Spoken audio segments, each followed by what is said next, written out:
Goblins of Discord have gathered tonight with their darkest sixes. Mona, how about you? What is your type? My type is SPSO 6 wing 7, 4 wing 5, 8 wing 7. Yes. Yes, she is a triple reactive, unsupervised adolescent, as we call it. So she's all fireworks and zero chill. Sarah, how about you? I love how we're all waiting for you to call on us. Hi, I'm Sarah. And I'm a self-pres social 6 wing 7, 9 wing 1, 2 wing 3. Okay. Hello, this is my slightly almost masked form. Unfortunately, it got lost somewhere in the time portal. I am Calvin. I've been typed by God as 6 wing 7 social self-pres 614. And this is my body Mimikyu, which I felt is very fitting for the 6 core, if anyone knows about it. I suppose most people will know about it. Hi, I'm Rhiannon. I am a 6 wing 7, 649 SXSO, as recently typed by the Goblins.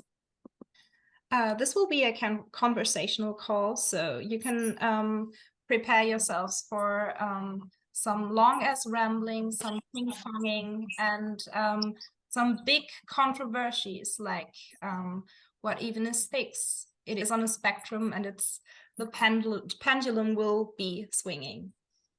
I know that you, Calvin, for example, used to type as a 4 core in the beginning. How did you, and even before you ever got typed, you had realized yourself that you were a 6 core. How did you came about that? Okay, so I think it's coming from, well, first off, 4 descriptions out there, ha ha ha, being so relatable. Halfway through adolescence, you know, like, okay, here's my search up personality stuff online.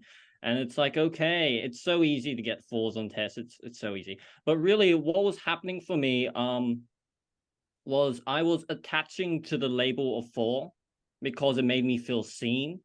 And in a sense, what that was doing, it's kind of a sense of like, you know, whatever, high school, blah, blah, blah, blah, blah. I was like, oh, I feel so lonely. It's like, oh, I can't really engage with these people. And then it's like, oh, you're getting this description from this higher source. You've been bestowed upon 4ness. It explains everything. Ah ha ha. It's like this source is seeing you. It's seeing all these aspects of yourself that like all these other people aren't seeing. And it's like, I feel some blah, blah, blah, blah, blah, blah, blah. But it turns out that like so I mistyped as 4 for a few years, you know, it kind of fed my ego about like trying to, in a sense, act as some sort of explanation for the dissonance between the way in which I interacted with others versus the way in which I actually wanted others to interact with me. And that in turn, I guess, kind of created, again, this whole, it's like I was LARPing. It almost felt like I was LARPing as a 4. But then it's like, I think it's 1.5 years ago, I considered a 6 core. And like upon looking back at it, it's so silly to realize how much of what I had attributed as 4ness is basically a lot of the reactive component of 6. And in addition, like when I realized, okay, with 6, you've got attachment, you've got reactivity, you've got the head center, you have the why is my mind blanking right now? You have the super ego.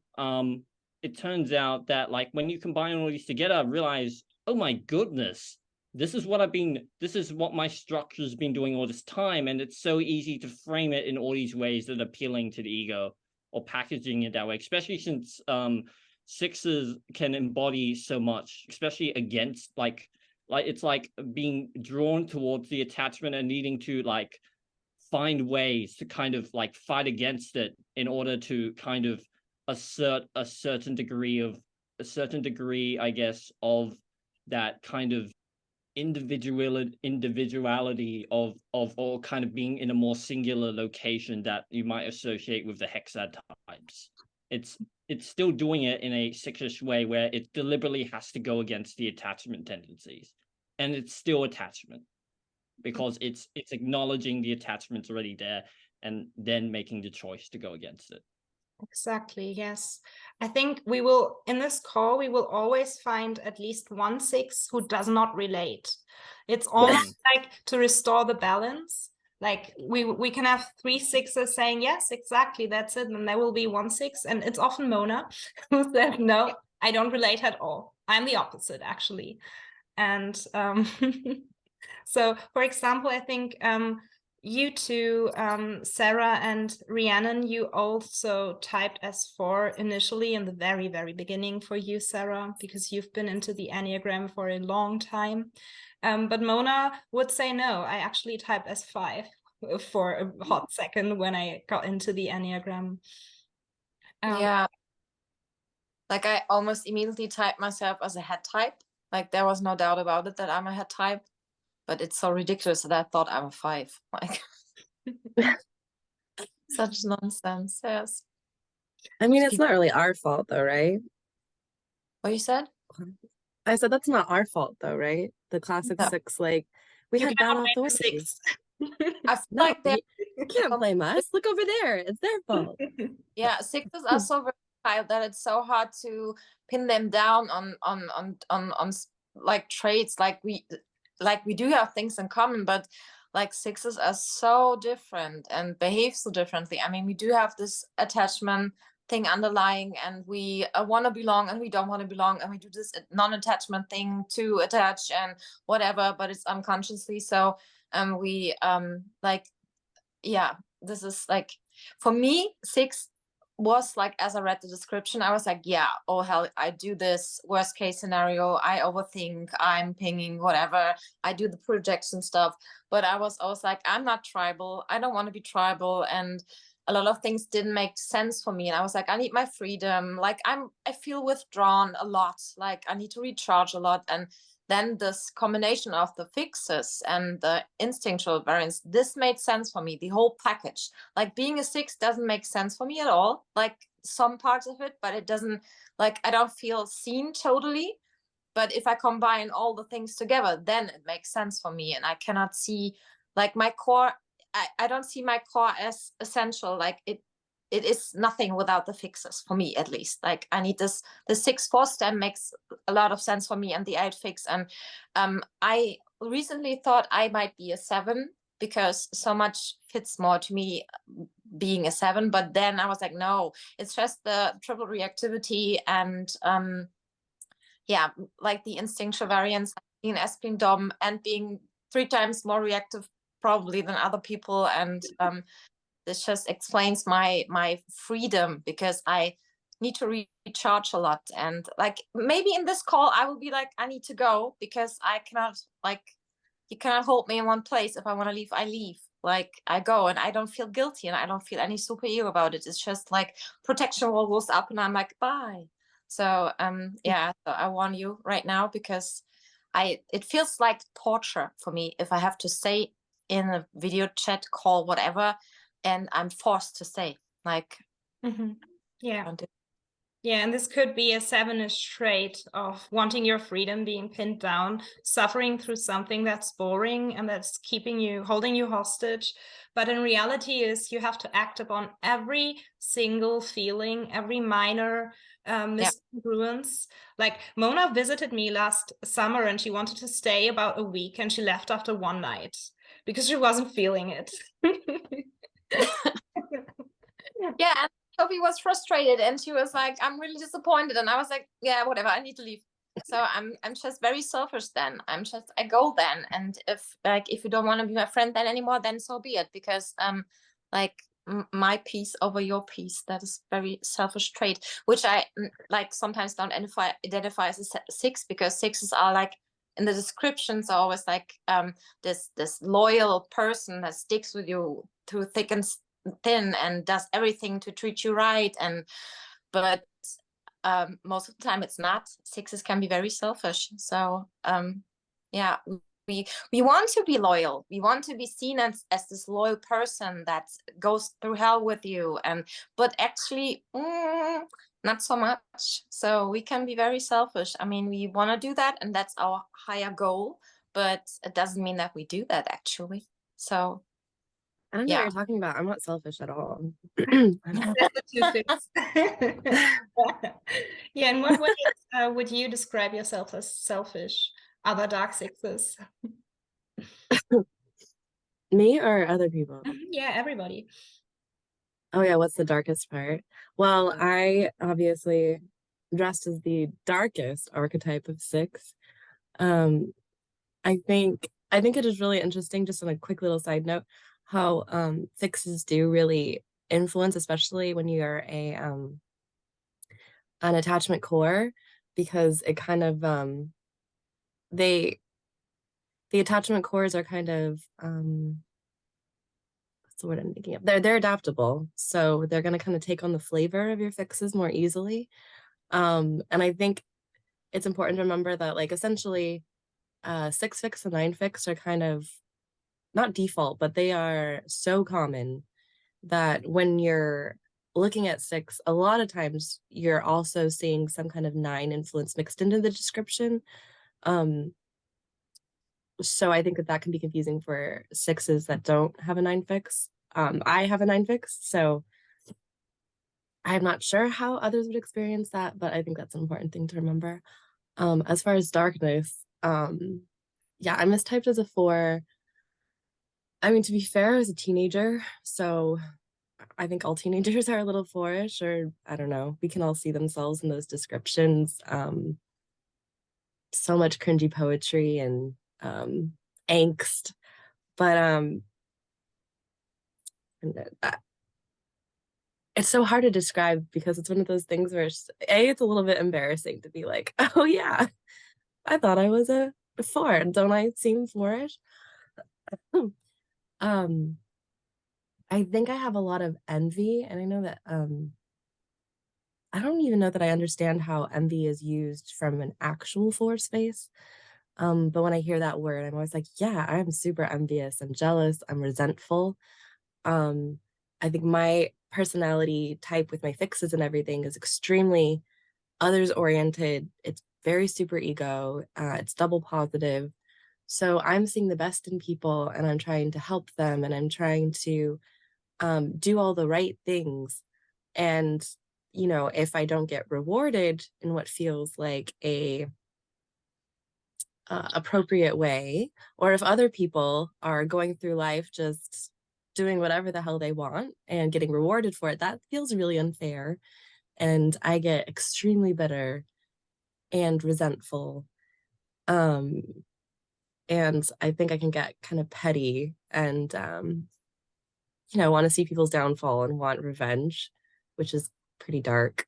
I also think that there's this element of 6 where the reactivity is kind of mixed with the mental center is kind of and another caveat is I don't know if 6 wing 5s would relate to this as much because I see a lot of the 7 wing influence, but I feel like I'm constantly picking at myself in the world. I used to joke that when I get really depressed or sad or upset, I will do things, I call it emotionally cutting, and I don't mean to sound insensitive to people who physically cut themselves, but it's this like, if I am not causing some kind of chaos or friction in my life, I feel like I need to create it.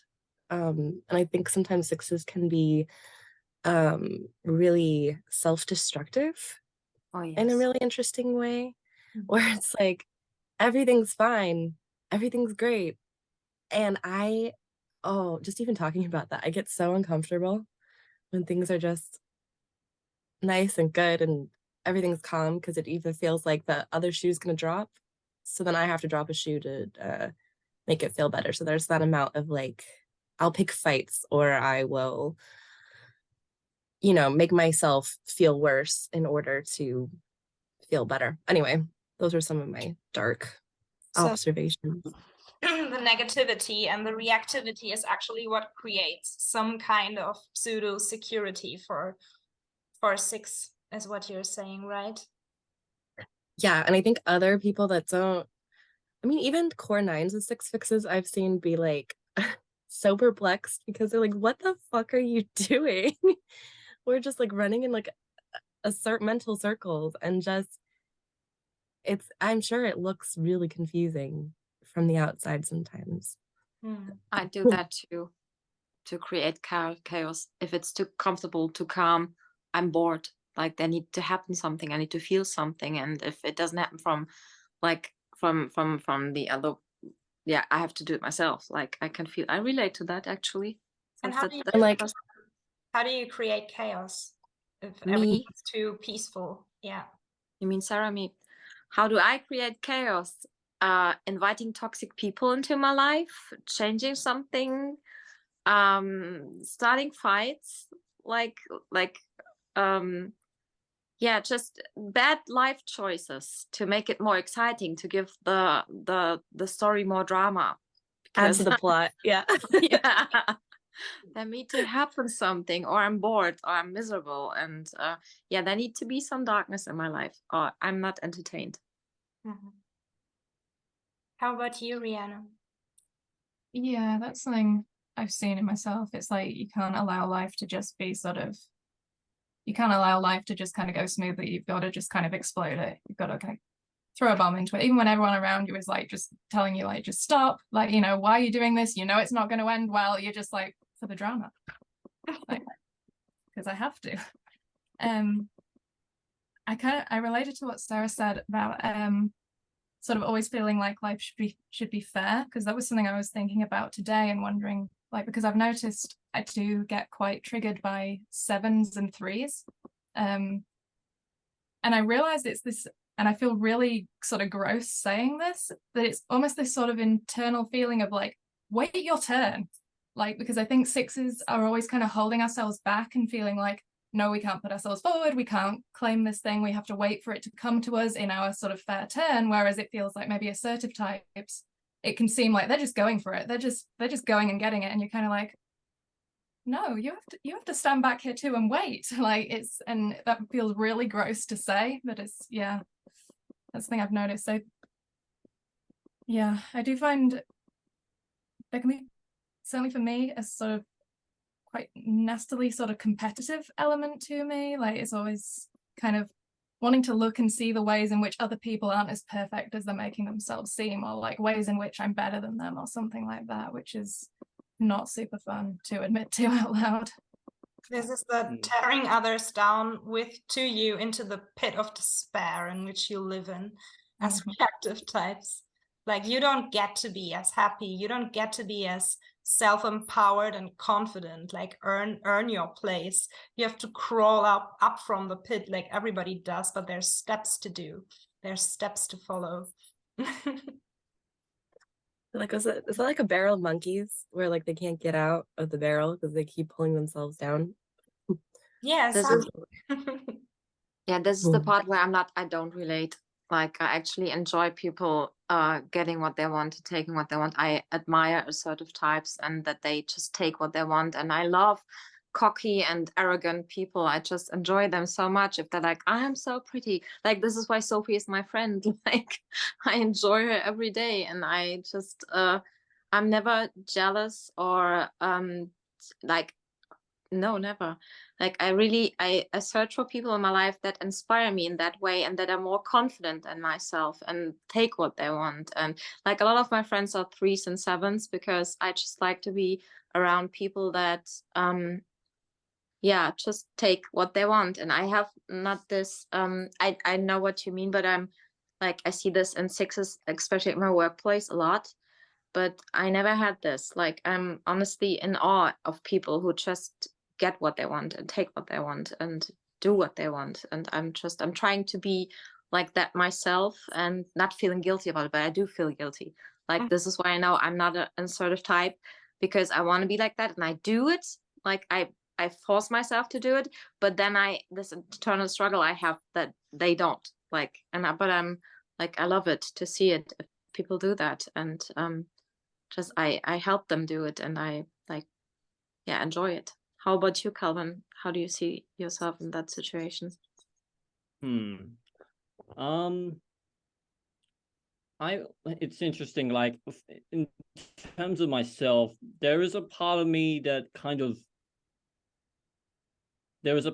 wants to reject like any sense of like over arrogance in others. I kind of feel like it's coming from a place of, I guess, a sense of insecurity about how could they come across as so like over certain and so like remorseless in their position, like where I guess it's, for me, it's like I'm constantly filled with kind of ambivalence and doubt and kind of swinging.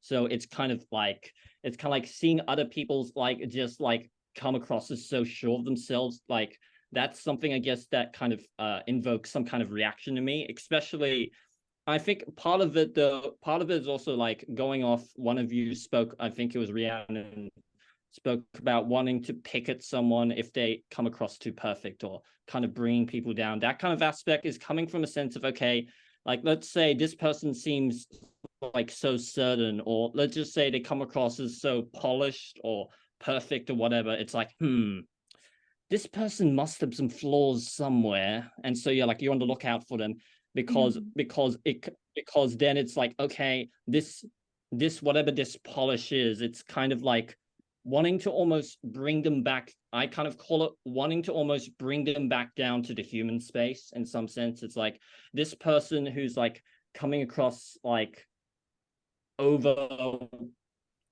certain, or kind of like this remorseless sense of like just stuck in this position where they are like asserting it with such confidence that it's kind of, I guess, it can make them seem like they know things better than other people, or I mean, they might, but it's a sense of just being on the lookout for, okay, what other ways in which, is there any possibility this could be an act? Is this kind of like, is this person, I think it's the sense of like not wanting to be misled. So it's kind of like you know, it's like when you kind of like, this person is coming across like so certain in their place that it's like it's like it's one of those kind of being overtaken by their certainty, and then I guess not wanting to, there's going back to this sense of like, I guess, like for me, I'm reluctant to put myself in any kind of leadership positions, since it's going to a sense of like, oh, what if I let people down, or like people, let's just say, are putting some sort of trust or faith in me, and I don't want to, and there's this fear of kind of letting them down, and it's a sense of like I'm kind of projecting that they have expectations of me, and so that like the idea of letting them down, it feels like I'm misleading them. It's like, oh, I've kind of fooled them or tricked them into thinking I'm someone who's reliable or dependable, and I wasn't able to meet that expectation. So all these things are kind of linked together in regards to like, oh, this person, let's just say, they're coming across as like they're in a position of responsibility. They're coming across as like really sure of themselves. That makes you feel like, oh, maybe I can trust them, or maybe this person knows what's going on, and it turns out they don't, and it turns out they're really, it turns out that you feel misled. You feel like, how dare you? It's like, I trusted you, and as in the kind of example, and it just makes you, again, it's coming to this place of, I guess, giving away your own power, or giving away your own sense of, I guess, having like full faith in like your own kind of thinking, or kind of a sense of like grounding, or again, to other people, because you're realizing that everyone in some sense is part of this grid where like everything is connected to everything affects each other. So so it's coming to this place where because everything kind of can have a potential impact on each other, it's a sense of, I guess, this person like who's put up high in some kind of position, it's like whatever their actions have, it has the potential to affect everyone around them. Yeah. Yeah, I think we're like allergic to selfishness. I mean, even when we admire people that can get what they want, there's this like, Actually, how are you now, not thinking of everybody else? Yeah. Interesting. Like I consider myself like quite selfish, but it's more like, let me be selfish, but I'm going to try and I'm going to tone it down, or kind of reduce the impact in terms of how it kind of will like detrimentally affect other people in some sense. But at the same time, it's for me, I guess it's an inner struggle. It's an inner kind of struggle where I have a lot of like higher ideals I kind of want to live up to, or kind of a sense of like, this is the way I should be, or this is the kind of form I should this is the type of behavior I should aspire to be, but realizing how I fall short of it, and that kind of lends itself into a sense of like, oh, this kind of behavior which I shouldn't tolerate in myself, I'm succumbing to. And it's this kind of conflict, I guess, of like just not living up to these kind of ideals in myself. Like super ego. Yeah, that's also Yeah. your one fix getting loud, I think. Is it? The high idealism. Yeah. And this is actually before Mona bails, which she will eventually, because I know her. This is actually where I would like to dive into, as long as she's here, is the different gut fixes for a 6. So you want to talk about the different gut fixes, 9 versus 8 versus 1? Yeah, I feel like I'm not as forgiving as Sarah, and not very people oriented because of my 8 fix. Like, I'm more like, fuck you, fuck you, fuck you, fuck you. Like, I don't care. And I mean, if I like people, I would feel bad like if they don't like me. But like the general public of people, like I really don't. Like, I'm kind of rude, and I'm kind of mean, and I'm always up for battle. But I'm really struggling right now, and all the time on calls that are recorded, to be open and vulnerable. Like, I don't want to say what I feel internally. I don't want to give you information about myself because I don't know you guys. Like, I open up to Sophie and my close friends, and then I'm like, especially Sophie, I'm very open because she's not a person who judges or that uses against me, because a lot of people use your softness and your openness to destroy you afterwards, and I don't want to give people so much power over myself. So a 9 fix is very gentle and forgiving and caring and sweet, and can be aggressive, yes, very aggressive, but they explode more. I'm like, every time, like I'm more like, if a 9 explodes, it's more aggressive than an 8 fix, I feel like, because if they explode, it builds up like a lot, and then they boom, like they fire all of it out, and you're like shocked about the intensity of the outbreak. But 8 fix is just keeping it real all the time. You're getting the same reaction from me all the time. There's nothing to build up, because I just shoot it out all the time. I just can't. This is a fireball inside of me that is constantly burning, and it feels like heat. And if I don't let it out, I will burn, and like I will burn. So I have to say it. I have to word vomit it. This is like an expression that Sophie used. I love it, like the word vomit. I just have to get it out. Even if you're irritated or frustrated, it has to come out. So in order to deal with me, you have to be prepared for word vomit. And with 1 fix, I feel like it's I have no, like Sophie said, I have now so much experience with 1 fixes, but the like, you're unmovable in a way, like you're have this higher self and this morals and this good person thing. So Calvin, you have to say something about your gut fix. Okay. So I guess with double superego, it's a sense of I guess reinforcing the superego elements of 6, where you know one is really solid in a sense of like in their gut they kind of feel like the measuring stick, and like this is like instantly kind of noticing in the body whatever is off, and you need to quickly kind of put it back straight. So kind of I guess with when you've got 1 and 6, I guess it's kind of like, I guess especially compared to maybe a 9 fix, and you know you two can later talk about it, where it's like it's so like uncomfortable with things being out of place that you need, it's a sense of like too much ambiguity. I know like a 6 already is uncomfortable with ambiguity, but with 1 it's a sense of like this was not supposed to be here. I need to put this, I need to kind of like this thing. It's like you feel so unsettled, and it's like a desperate need to have everything back in line, because it's like it's kind of like it has less tolerance for like the gray. And so I guess for me, like when I was in my kind of when I was younger, I was much more of a kind of like,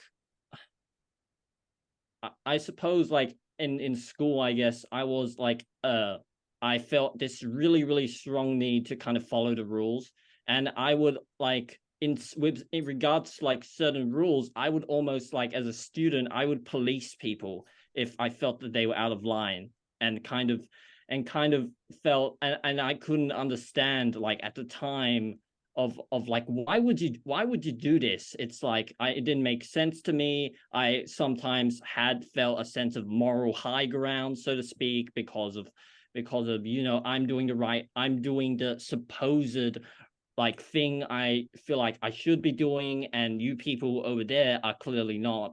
And so there was a sense of, but like with 6-1, going back to double superego, justification is really heightened.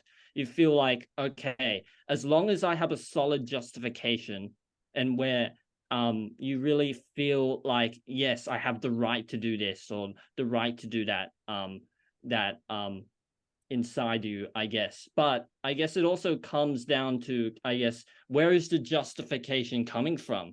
So I guess like my younger self is like, okay, these are kind of the rules of school or whatever, and it's kind of like, okay, since this is like a source that is kind of has, again going back to the grid, a sense of like this microcosm of, I guess, school.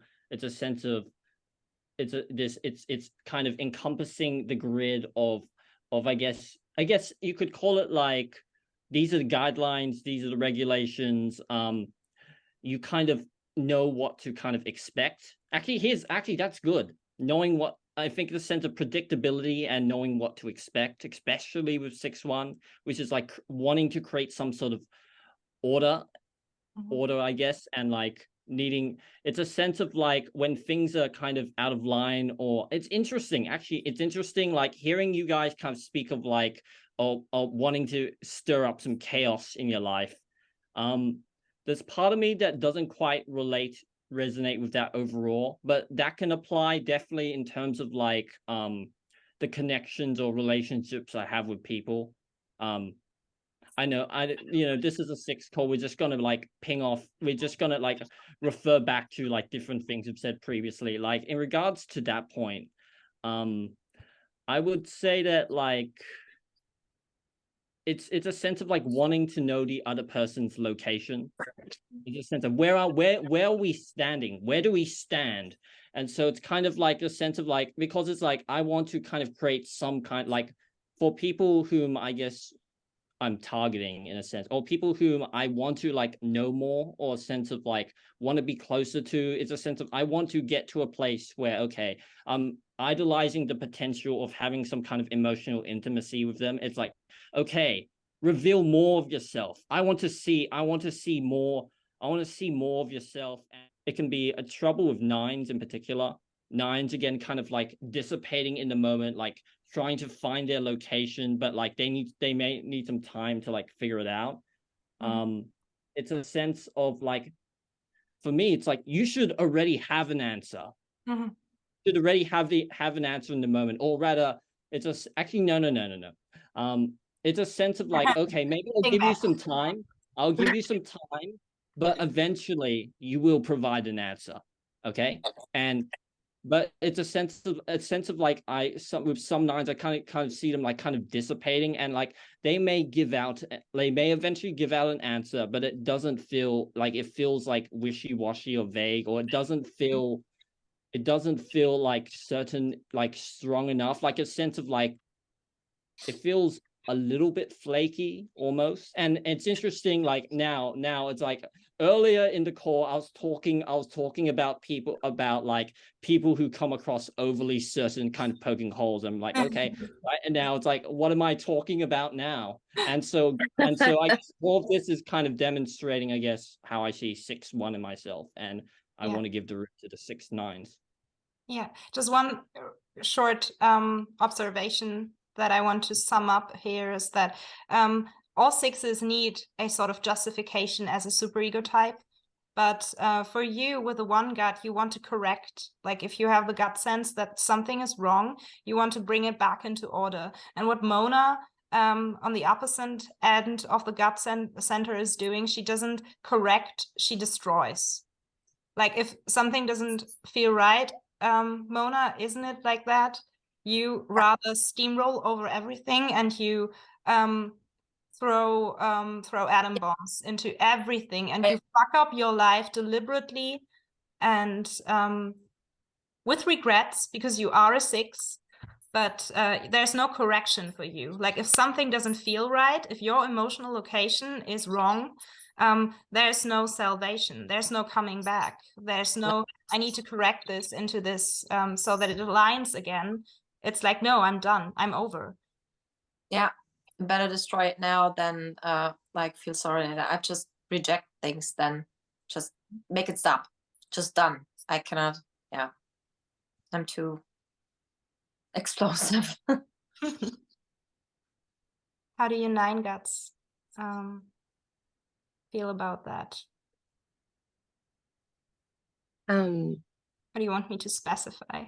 No, I always feel bad. I feel I never want to talk over or like talk first or whatever. But I know is it Rhiannon? I'm so terrible at pronunciation. And we hear double withdrawn. So I'll go first and then we can relate to each other. It'll be perfect. So I experienced having a 9 fix with 6 as like, well, obviously there's the double attachment. So I think that there's when I'm upset or if things go wrong, I feel like there's more, like obviously I think we all feel like, oh, we don't want to feel like everyone else. We want to feel special. We want to feel unique. But especially when I'm in pain or I'm upset or I'm emotional, I want to broadcast my emotions to others. I want to like infect them kind of with how I'm feeling. And I don't know if the other 6s relate to that at all. I feel like sometimes like 9 can have this like it's more passive. So when it's upset, it's not doing concrete action, it's not punching, it's not correcting per se. A lot of times it's like becoming misty, or like I always feel like a kind of like a cloud when I'm being defensive, because it's like you can't punch a cloud is what I've said before. Like I don't know, it's a way of softening everything so you don't have to feel it as much. Anyway, I feel like I want other people to know exactly how I feel when I'm upset, and I want them to like empathize somehow. And again, this could also be like 2 fix, because I'm sure a 4 fix is less so like that, like they're like, no, I'm different, leave me alone. But I do feel like I can infect people. Like when I'm upset, I don't realize that I am being a storm cloud, but I've been told that I infect the room with negative energy when I'm upset, but I do the same when I'm happy too. I think I also like the passive aggressiveness and like kind of the brattiness of 6-9 You know, like when people are upset and they go like vague post on social media because they want to draw people into asking them what's wrong. What is wrong? Yeah. Yeah, you're like, Instead of just saying it right. yeah, and it's obnoxious. And I can see it as obnoxious in other people, and I don't do it anymore, but when I was younger I totally did. Because there's this just like, I don't know, it's so interesting. It's kind of this bratty push-pull of like, oh, I'm feeling sad. And then somebody looks in and they're like, are you okay? Like, I'm fine. But since you asked, and then like complaining and like, I don't know, it can be dramatic. Um, and then there's also this like I said, like a brattiness kind of thing where you're like, the six and the nine kind of like have this tension of like the six is doing like the picking and the messing with things and making things less stable. But then for me, the nine is like, no, don't do that too much, because I like things to be comfortable. I'm kind of like energetically kind of lazy. I tend to endure things, and I think we all can think that we come off as, we can be really sensitive to certain aspects of ourselves and think that we are much more that way than we actually are or come off as. So I will think I'm really petty and really revenge oriented, but that's just in my head. Like, I'm imagining awful things happening to people that have wronged me. Mm-hmm. In all honesty, I'm not going to do much to make that come into reality. I'm more going to like complain about it, or maybe I'll get people on my side to do something to them. But yeah. Fantasy And yeah. what? Cat with fantasy boundaries. Exactly. And then it was like the mind reading, like, how did you not know that was my boundary? How did you not just intuit that? I think having a 6 core makes it less likely than a 9 core to really do that, because I do think that when it comes to like a conflict is so uncomfortable, but I also hate to be blindsided as a 6. So I've found that like I have a lot of 9s in my life and I love them. I'm like so like drawn to them, and they're such a calming influence. But there can be a lot of frustration when I'm seeing an issue and I'm doing like something reactive, and I'm like, okay, I hate conflict too. I get it. I don't want to mess with the equilibrium. And yet, if we don't address what's wrong right now, the equilibrium will explode at some point. So I want to diffuse this bomb. So like, I sense you're mad at me. Can we talk about it? And they're like, everything's fine. And you're like, I don't think it's fine. And you know, sometimes I can do that in a way that is kind of making mountains out of molehills, because like I'll get paranoid and maybe I am making up something wrong. But a lot of times, you know, there is some kind of tension there, and then the other person's like, no, it's fine. And then they blow up later and I'm like, I was right. And I hate that feeling. I hate that feeling of like watching the tension build and not doing something about it. It's torture so yeah, for reactive types. It's torture. Conflict with 9s for reactive cores is just torture. Because you want to say right now. But I want to shake them. I just want to be like, but every 6 senses this like change of vibe in people. Like we're like tracking them. Like you made even this reference with the dinosaurs, which I loved. Like we're testing the fence. Like we feel things. We know when there's not right, because we're tracking people so much. So we kind of see the patterns, and we almost like always right. Yeah, I think my double positive will gaslight myself and just be like, no. Like the 6 can like talk yourself into being in a tizzy, but it can also kind of like weirdly not talk you out of the mental franticness, but the mental franticness itself is hiding something deeper. So I often find when I'm having like real issues, or like something really deeply hurt me, or there's something I need to actually address that I am just not emotionally, like I can't, you don't want to look at it straight. I can feel that action starting, and I'll start like somebody fucked me over and I'm really upset about it, I can like rail against and be like, oh my God, I can't believe they did that. Da, da, da, da. But I'm not dealing with the part of myself that's actually hurt. And then I'll try to talk myself out of it. And that's probably my other fixes too, being like, oh no, they didn't do anything that bad and you're just overreacting. But it's still that like, Well, I think the reframing part is your positive fixes, but the doubting yourself instantly and not trusting your intuition or your bullshit detector, as Mona and I call it for the 6 head, it's the bullshit detector. That's just the disconnect from the head center. That's fucking. but I always work like, what if I'm wrong and I'm just making things, and I mean, there is a slight tendency to do that. Oh, one more thing real quick. I also like to wallow a lot, which I think is probably 9 fix. Like I said earlier, I like to like cut myself emotionally with music. I like to, like this is a struggle I have with 7s, is that, and other positive cores, is that they will just like, I don't know. They're like, it's fine. Let's just reframe and go on to the next thing. And I'm like, no, I need to feel how upset and mad I am. Or at least like, it's like a weird amplification. I want to cry. I want to listen to sad playlists. I want to just bask in and bathe in these negative feelings sometimes. So yeah.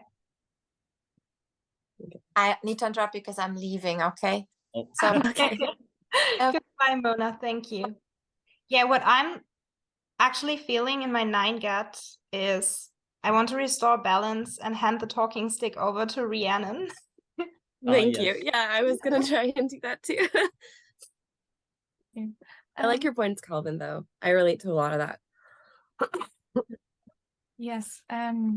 Since you kind of swung it back to the envy topic, I just want to kind of clarify something what I said earlier about, and I think this is probably something everyone else can relate to as well. But when you say like, you know, you look for things that like bring people back down to earth or whatever, and picking up people, it's never, at least for me, it's never something I do outwardly. Like I would never actually try and hold someone back or make them feel worse about themselves or anything. Yeah, like I'm like really effusively like encouraging to the people I care about, like when they're, you know, wanting to go for something, or if, you know, if my friends or loved ones are holding themselves back, I'm like, what are you doing? Like you are so special, you're so incredible, like put yourself forward, sort of thing. So like, yeah, it's never like, you know, I'm never there actually trying to like pull someone down. It's just very much this internal thing that comes up of like, oh, why do they deserve that thing when I never let myself, you know, because I do kind of go after things I want, but there's always this kind of like holding myself back and like checking to be like, do I definitely deserve this? Like, is it definitely okay for me to put myself forward, kind of thing? So yeah, I just kind of wanted to jump back to that. I think something I found interesting listening to Sarah, and maybe this is the difference between 629 trifixes and 649, is that when Sarah said like that she becomes kind of like this cloud, like sort of infecting the air around her, and she doesn't like doing that. I also kind of relate to that feeling of like infecting the room around me with my negativity, but I have a much more sort of like vicious entitlement to doing it. I'm like, yes, I want everyone to know how shitty and negative and sulky I am right now. Like, you know, you all need to know this. And yeah, I'm very sort of, I'm usually quite outwardly reactive in the sense of like, I'm probably not gonna like, I don't like scream at people or anything, but I get, it kind of, I think goes that kind of, let me put this into words. I think the 9-ish quality does turn it into a very sort of like withdrawn kind of anger, but it's like very clearly like emanating out of me, sort of thing.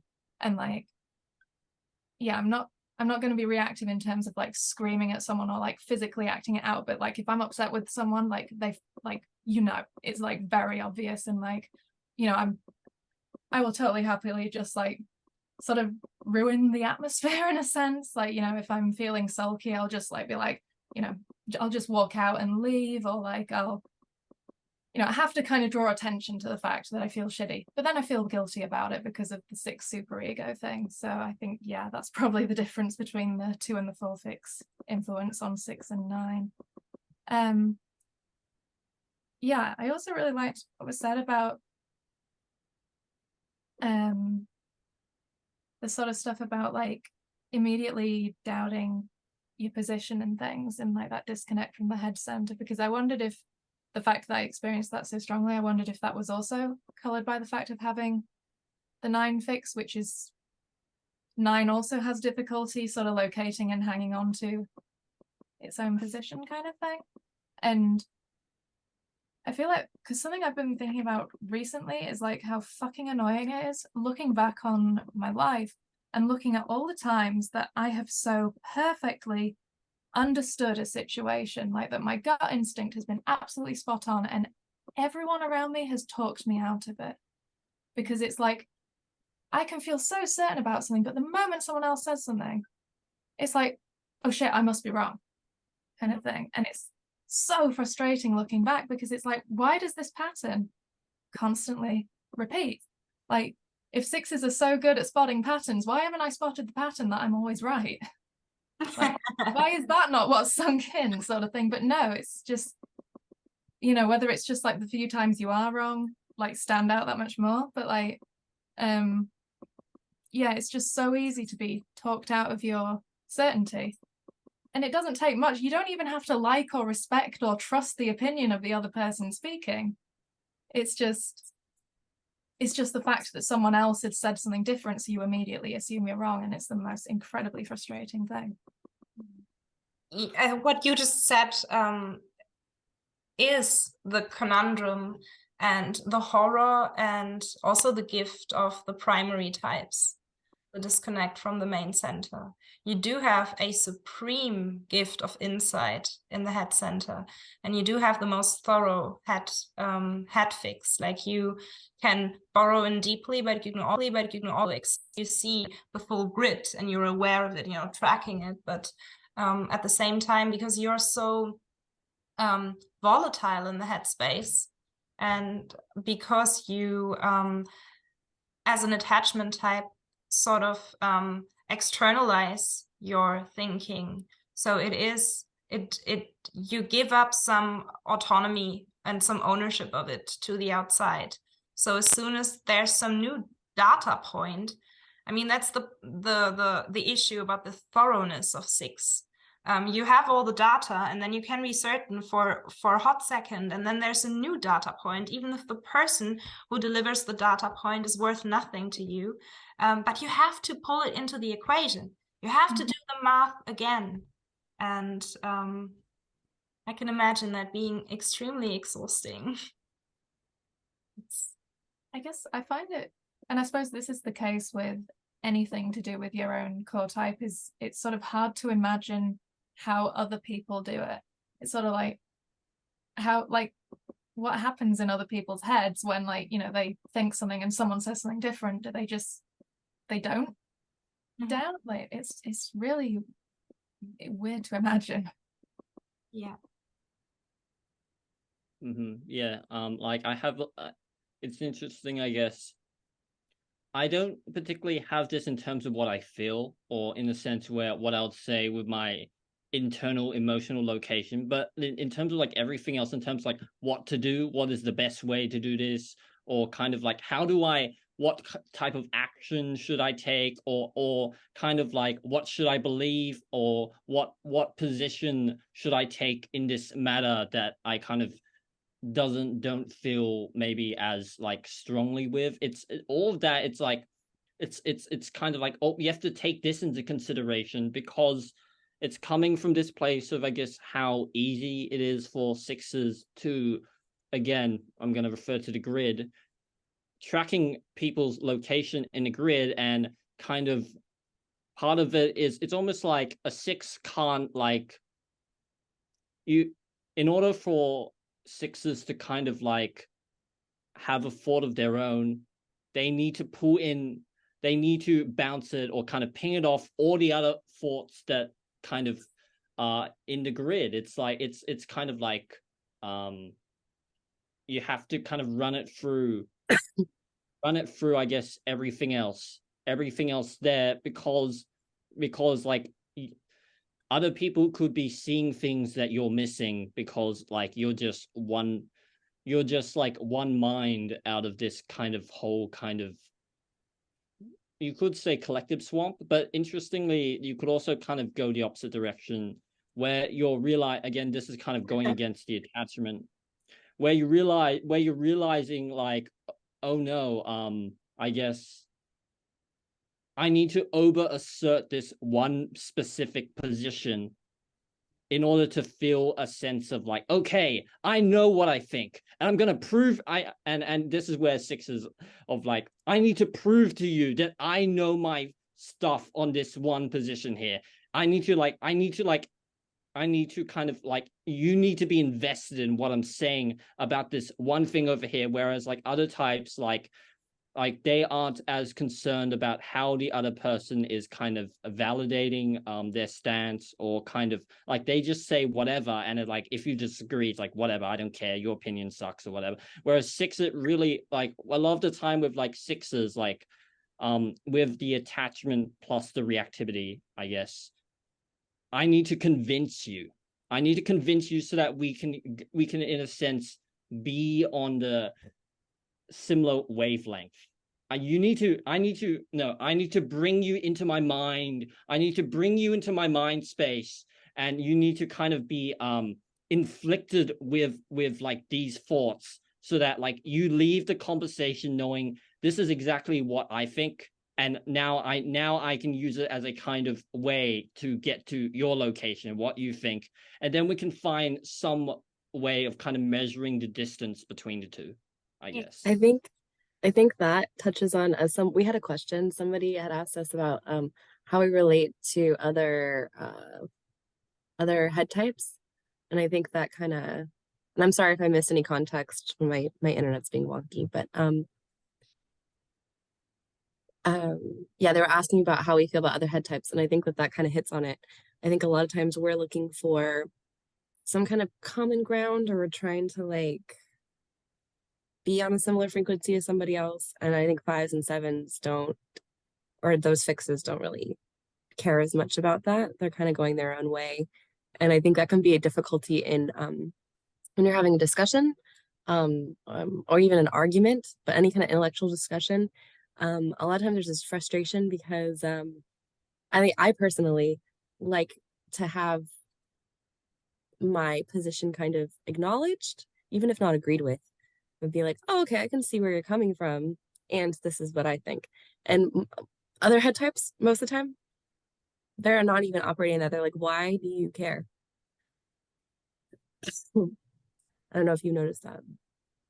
Yeah, like definitely an inclusive element where again it's like all these other positions has the potential to influence my own, like because versus I guess like specifically with 5 is just like cut off rejection, you know. It's like, okay, it's like it's already kind of, again, there's nothing out there. I only have everything is going to my mind or whatever. Versus 7, again, 7 is kind of anything that kind of, I guess, goes too much against like their positive outlook in terms of the way 7s can really rationalize anything that really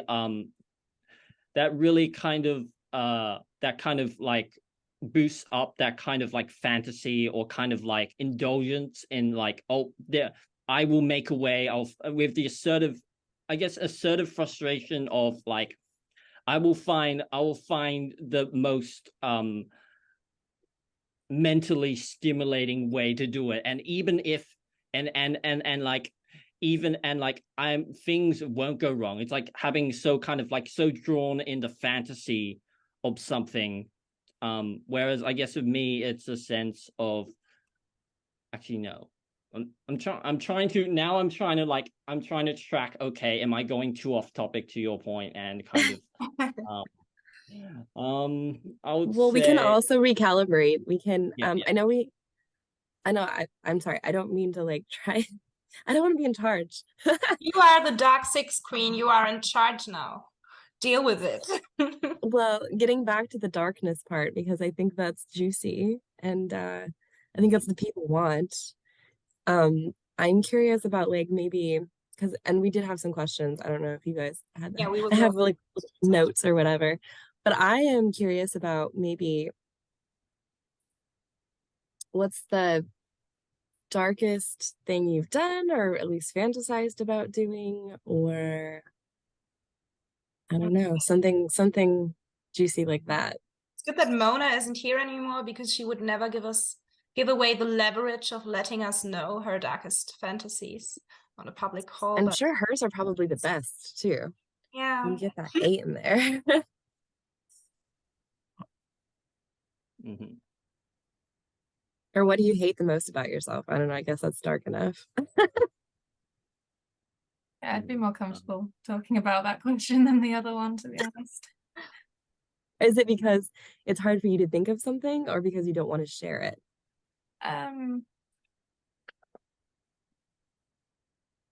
Yeah, I think maybe a little more that it's not stuff I'd really like to put out there, I guess. Like, I don't know.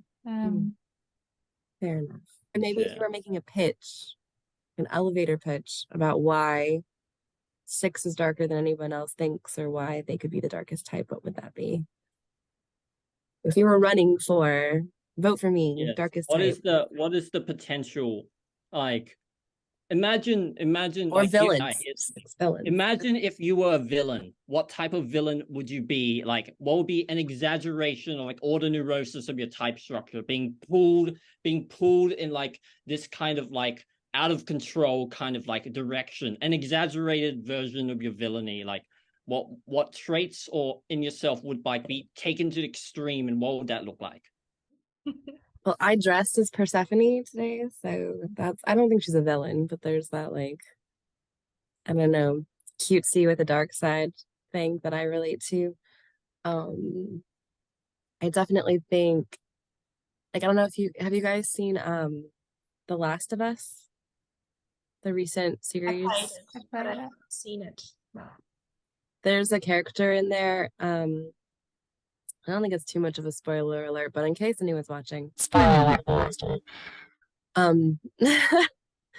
Melanie Lansky's character is she's this very like soft-spoken, fairly certain she's a Stockholm, probably a 6, maybe a 9, but she is in charge of a bunch of people in this post-apocalyptic universe, and it's fascinating to see someone like that in power. She doesn't seem really comfortable with it, and yet she is ruthless.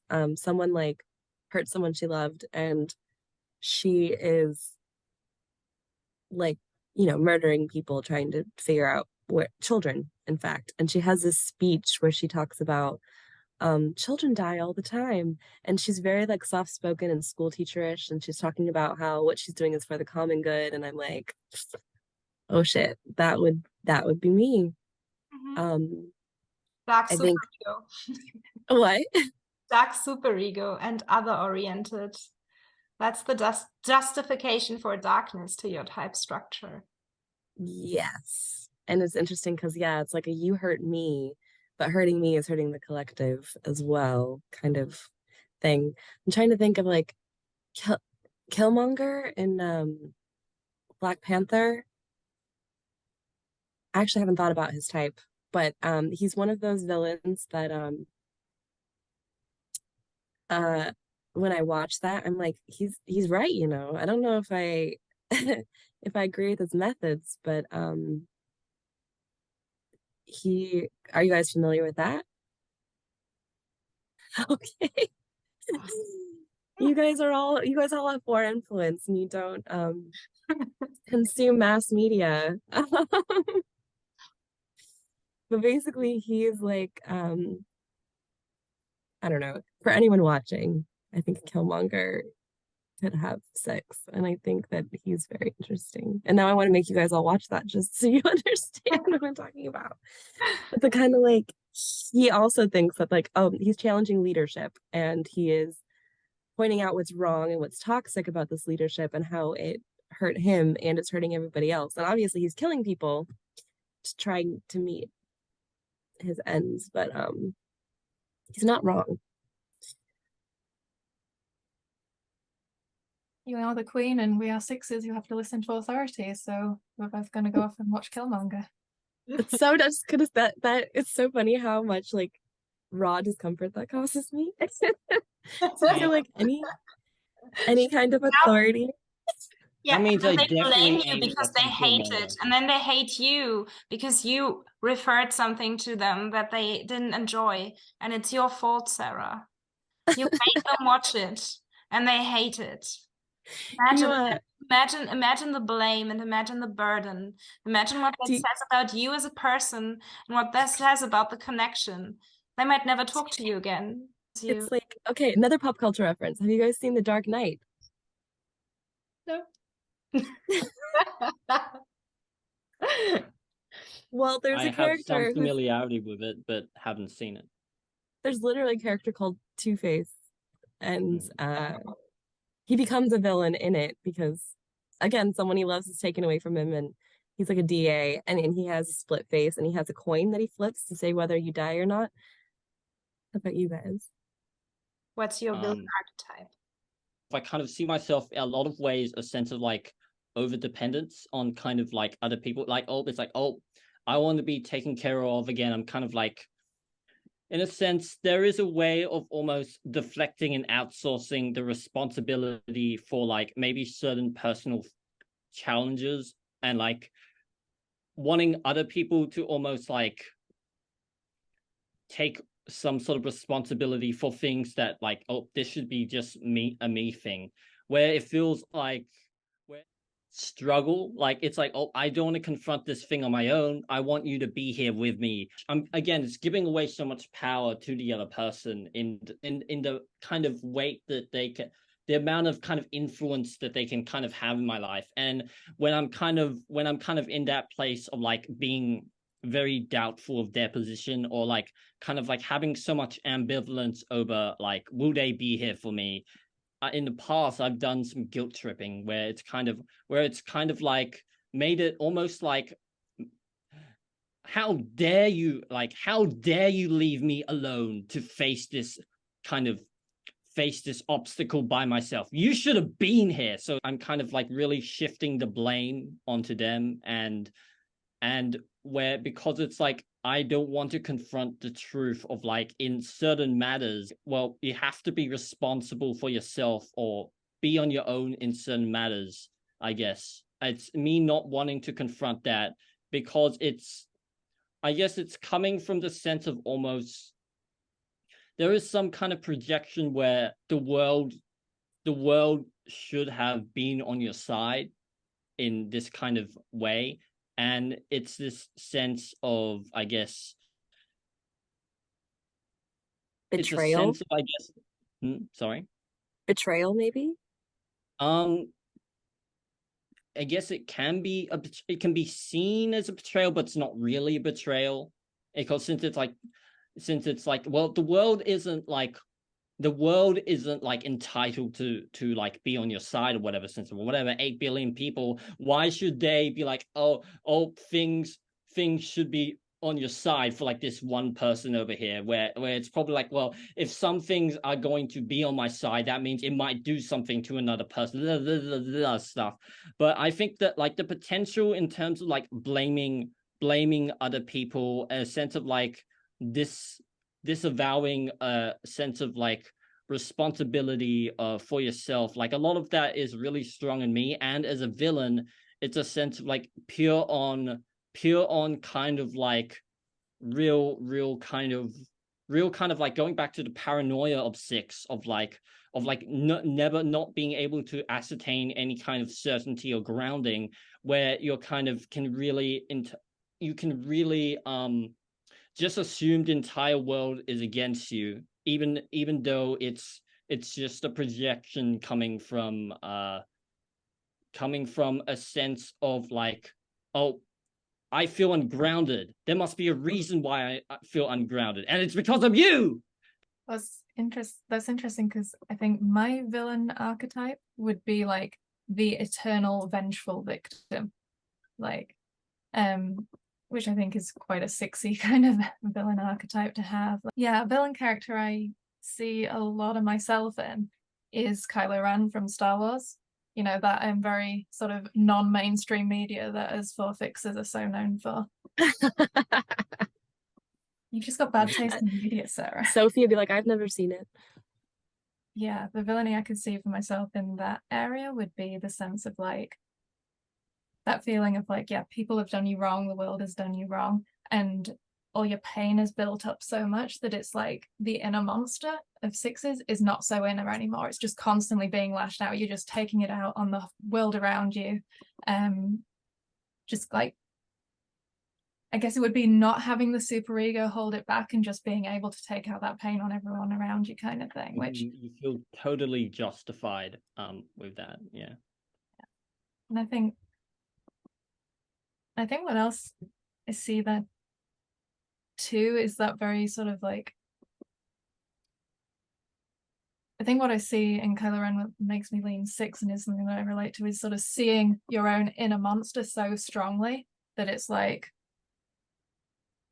it's sort of that feeling of being like sort of cursed with this feeling from like being really young, of this feeling of like, I'm the worst piece of shit in the world. I'm this like vicious, venomous, cruel piece of trash sort of thing. Like, I don't know, that's something like, yeah, there's just that feeling of being like a much worse person inside than anyone else like ever sees you as kind of thing. And like, I think it's a very sixy thing to sort of feel like the superego is what's kind of holding back the badness, is like keeping the badness like somewhat contained kind of thing. But yeah, there's something else. And I don't know if this is sort of a 6 thing or if this is just a sort of personal thing, in the sense of like there's this feeling of like trying to kill the past you, because like this feeling of like,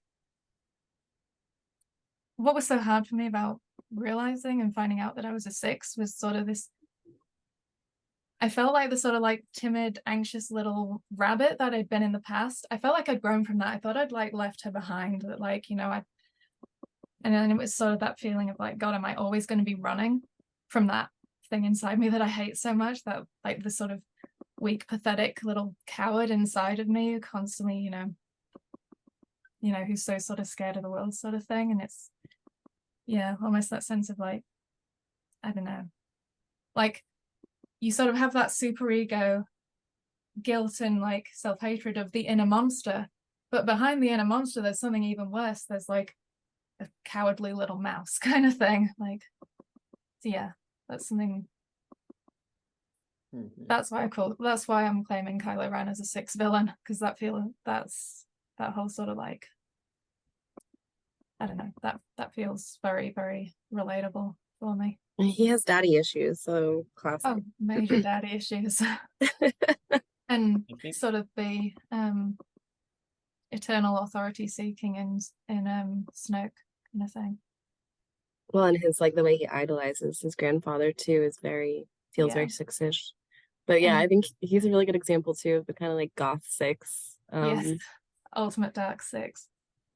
And yeah, I know there's a lot of talk about 9s mistyping as 4s, and I definitely understand that. But yeah, I think there are a lot of 6s that mistype as 4s. Oh, like a lot of the kind of attracting a rescuer, like that, like a lot of people want to kind of put as 4. It's like, well, what 6s are the ones that want your support. You don't 4s. I mean, Sophie's not here but you guys have 4 fixes. Like, seems like 4s take for granted, and they're not trying to. There's not this movement and this action that 6s have to prove or to. Sometimes I've felt like I have to like earn the introspection or the pain or something. I think 4s really have this inherent sense of just like, I'm hurt and I'm broken, and they don't want anyone to share that necessarily. Like, I mean, they're humans, of course, you know, they have love for certain people, but they often feel to me like they're putting like the art that they put out in comparison. Like 6s are trying to be like, look at me, look at this, do you relate to this pain? Or versus like 4, I think Sophie's description for description on God mentioned something about like there's something where there's these like layers. It's like a not like a puzzle per se, but like only the right person will be able to see the real stuff underneath. And six is not. Six is much more transparent, and they want to be seen and met in their pain. I want to like maybe lean a little bit more, or lean and push back a little bit of that. For myself, maybe this is possible for fixed influence, but there is a sense of, yes, I want you to kind of understand or whatever, but it's a sense of like, for me, I guess there's an attunement to like whenever the person is completely off, or like there's a sense of like they have too vague of an understanding of where I'm at, and I'm kind of going, no, it's over here. It's this location. Actually, no. It's this location over here. I know that you're like completely off. And it's a sense of like trying to get them to understand, but like you're constantly, I guess, specifying. It's almost like you want to guide them. It's almost like you want to guide them in order to understand you. And that's why I kind of joked one time that, you know, what if I kind of gave you a guidebook? This is how to communicate with me, or this is how to understand me. Here's the guidebook. I'm giving you homework, read about it, then come to me for questions and I'll clarify for you. This is the way to communicate or do whatever with me. But it's kind of like you need to have done your homework. There's always, I'm gonna like unconsciously find a way to see how the person doesn't match up to the ideal inside, or kind of like again create a new problem in terms of like, okay, you understand this, you have some understanding of this particular aspect of me, but what about this one over here? You don't get it over here. It's like creating a new obstacle for them in order to kind of test them in some way. But because of that, there's a lot of times where I've just dismissed a lot of people like outright, like this person, I will never have any kind of rapport with this person over here, because like I kind of write them off or kind of lump them into stereotypes or whatever, when I realize I haven't like given them any chance at all. Not wanting to let the wrong people in, I guess, a sense of like, you know, I think all sixes can kind of resonate with this in some way, where it's like you don't want to be caught off guard, you don't want to put your faith in something and suddenly have that like fall down, and like you put your faith in the wrong person or trusted the wrong person.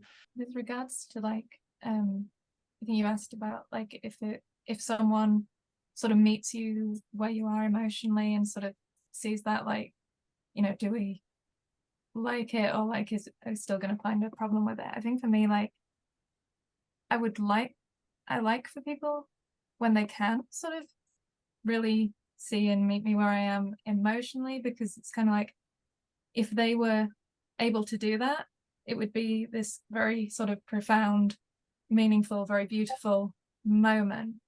The problem is when people try to meet me there and they handle it too casually, or like yes, sort of like, yes, I know it's that whole kind of, and I think this is something that pisses off most sixes, when, you know, along the same lines of like when you tell someone you're going through a really tough time and they like, you know, brush it off. They're like, yeah, everyone gets depressed and like that sort of thing. But it's like, yes, but it can go sort of beyond even just that really casual dismissiveness, where people like actually feel like they're trying to understand you, but it's like they're still not getting it.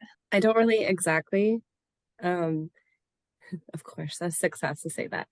And yet, I remember one of my very first memories, conscious memories, as, you know, I don't know, 3 or 4-year-old child, was like, I had this epiphany that everyone else's minds wasn't exactly the same as mine.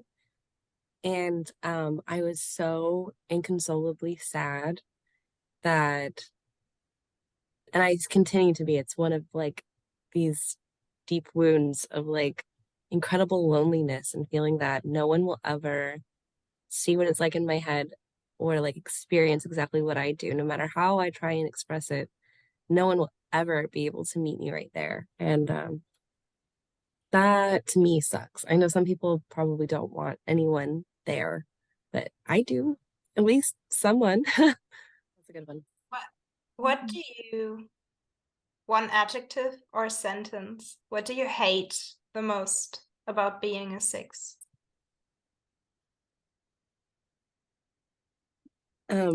I hate how hard I think I make things for myself.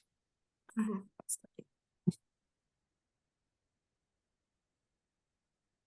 I'm trying to decide. I hate how hard it is to decide things. No, not that. Yeah, I think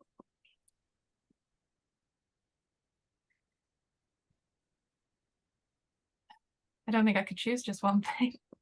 I think it's just hating how little trust you have in yourself and your own thoughts and your own sort of just in your own abilities and your own sort of understanding of situations.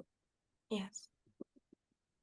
I guess, yeah, just gaslighting yourself, talking yourself out of like different opportunities you could have taken, or I guess the ways you could have acted, but like you didn't take those opportunities because you were like doubting yourself too much. Yes. And what do you like about being a 6?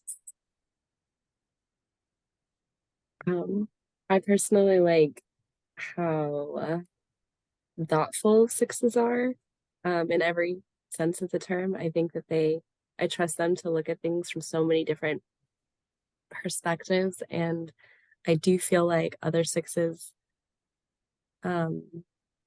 can be good at least trying to listen and see me. I don't know if that makes any sense, but Yes, it makes sense. okay, thank you. I say that a lot. Thanks, teacher. Now you guys have to say nice things. What I love about 6s is that they're absolutely the best friends when you are sitting down in the pit.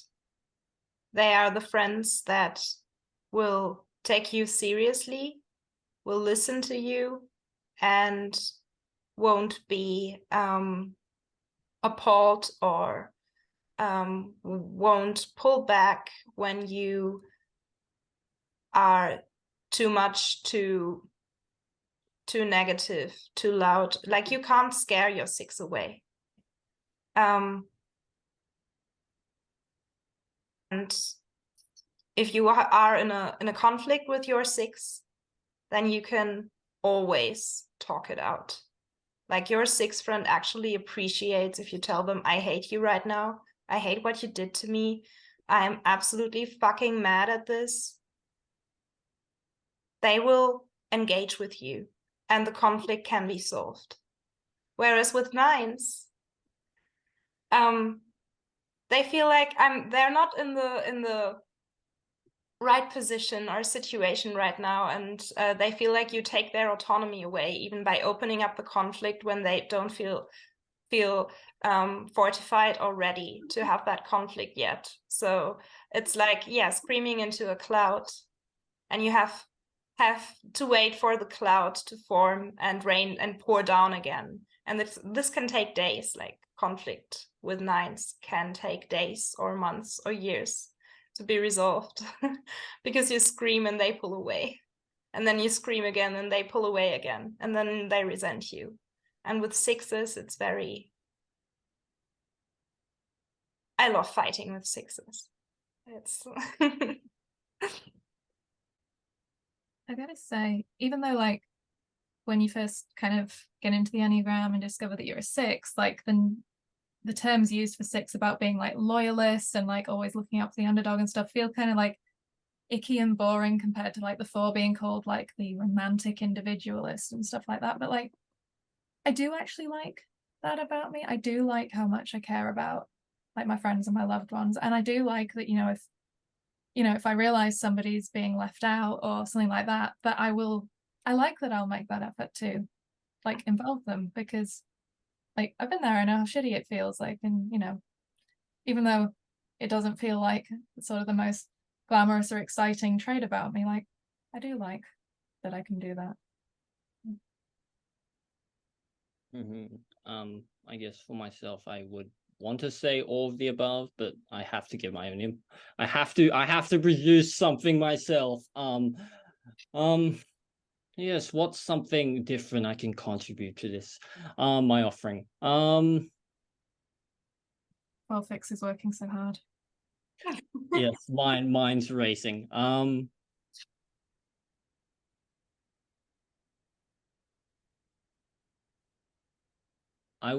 I guess I could say and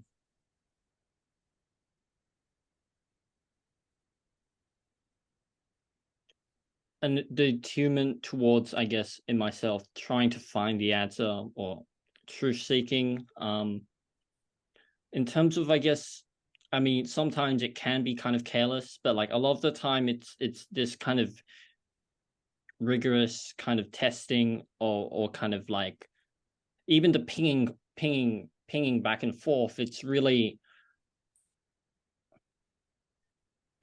kind of just this overall focus in terms of trying to see what is behind the curtains or what's going on underneath.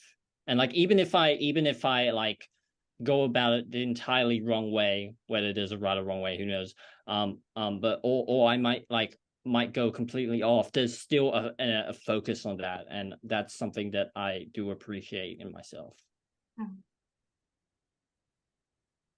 My laptop battery is dying, and so am I. So That's a great transition. It's perfect. we are at the end of our Dark Six call. Were the sixes dark enough? We do not know. No. So No, probably not. but as with anything six, not everything, not even 1% of everything has been said today, and we can and will continue this on a future day to illuminate the depth and the spectrum that is six, like the equator, like it's all encompassing and it's everything and nothing. So thank you very much for being here, and I'm gonna log off and cleanse myself from all the social that I have to endure today. Well, thank you, Sophie. Thank you, Thank you team. for having us. Goodbye. Bye. Thank you.